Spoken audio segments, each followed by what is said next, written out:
Welkom op de Grote Hei, Robert. Ja, dankjewel. Het is er mooi weer voor, hè? Ja. En een van de mooiste gebieden van Venlo, hè? Jazeker. Vlak bij de stad. En gelukkig is het augustus, dus de heide bloeit. Je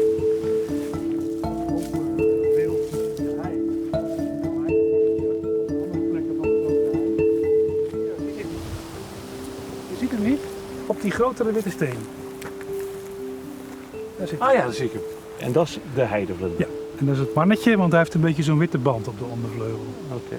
Hij heeft een geweldige schutkleur, hè? Dus vind hem maar als je het niet weet. Ik zag hem toevallig bewegen, Ja. anders zouden we hier natuurlijk aan voorbij gelopen zijn. Ja, zeker. Ja.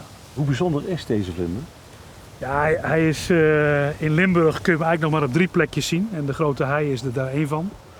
Hij is enorm achteruit gegaan, helaas. We zijn 75% van de vlinders kwijtgeraakt. Dus dat is wel de reden waarom het Limburgs landschap op de Grote Hei eigenlijk het leefgebied van de heivlinder koestert. Ja. Waar zit hij nu?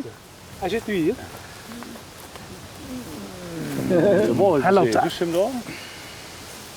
Ja. Kijk, hij zit hier, Robert. Ja, ik zie hem. Ik zie hem. Ja.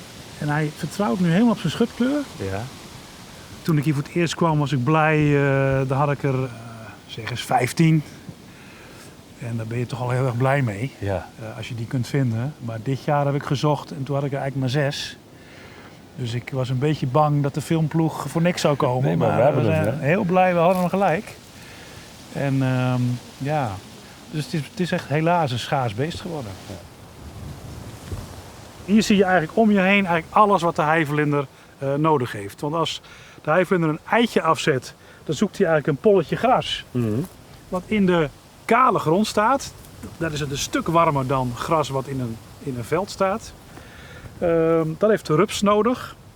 De vlinder heeft natuurlijk ook nectar nodig. Die haalt hij uit de struikhei. En hij zit hier natuurlijk op een plek die heel lekker warm kan worden. Maar het kan ook te warm worden. En dan moet hij ook een schaduwplekje kunnen vinden. En vandaar dat die berk daar staat. Waar hij ook op die witte stam gaat zitten. Ook prachtig in schutkleur. Op een hele warme dag.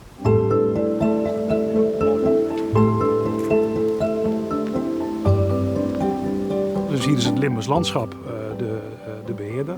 En die moet daar veel voor doen. Want je moet zorgen dat de hei niet helemaal dichtgroeit met bomen.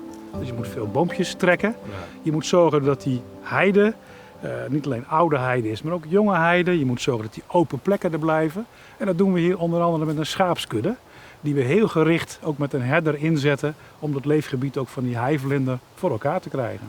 Waar wij geen invloed op hebben, en dat is heel vervelend, is al die stikstof die nog uit de lucht valt. En natuurlijk ook het klimaat. Dat dit jaar misschien wel een tijdje veel te nat was. Ja. Toen die rupsen moesten opgroeien.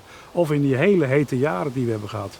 Dat ze geen eten konden krijgen. Daar kunnen wij niks aan doen. Nee. Maar wij gaan tot het gaatje om het in ieder geval het leefgebied zo geschikt mogelijk te maken. Dit is echt.